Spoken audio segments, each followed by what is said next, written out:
ఇప్పుడే మన టంగుటూరు టోల్గేట్లో ఇదే గొడవ జరిగింది. మన పాసింగ్ ఉంది, వాళ్ళు అదే గొడవ ఆడారు. పబ్లిక్ కూడా మనల్ని సపోర్ట్ చేసింది. అక్కడ కాటా పెట్టాం. మళ్ళీ ఇదిగో ఇక్కడ ఇదే పరిస్థితి. ఇది ఇక్కడ కూడా అదే పరిస్థితి. ముప్పారం టోల్గేట్, ఇది బొల్లపల్లి టోల్గేట్. ఏళ్ళ కూడా ఓవర్లోడ్ వచ్చింది అంటున్నారు. మన కాటా పనిచేయదంట.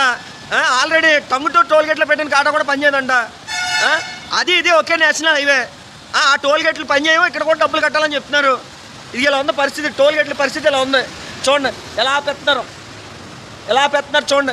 ఈ దౌర్జన్యం చూడండి, రుబాబు చూడండి. టోల్గేట్లు చేస్తున్న రుబాబు చూడండి ఒకసారి. ఎంత డబ్బుతో ఎలా లాగేస్తున్నారు. మన బండి ఆపేశారు. ఇంత ముందే టంగుటూరు టోల్గేట్లు ఇదే జరిగింది. నేను కాడ పెట్టుకున్నాను. ఇదిగోండి చూడండి ఒకసారి. ఇదిగోండి బొల్లవల్లి టోల్గేటు. ఇదిగోండి ఓవర్లోడ్ అంట. ఓవర్లోడ్ అని మళ్ళీ బండి ఆపేశారు. డబ్బులు కట్టమంటున్నారు.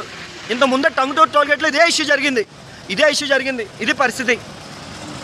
స్పందించాలి. టోల్గేట్లో జరుగుతున్న ఈ దౌర్జన్యాన్ని, ఈ దందాలని మీరు అరికట్టకపోతే కష్టం. చూడండి ఒకసారి, ఇది పరిస్థితి. బొల్లపల్లి టోల్గేట్లో మళ్ళీ ఇదే బండి ఆపి, టోల్గేట్ యాజమాన్యం మళ్ళీ బండి ఆపేశారు.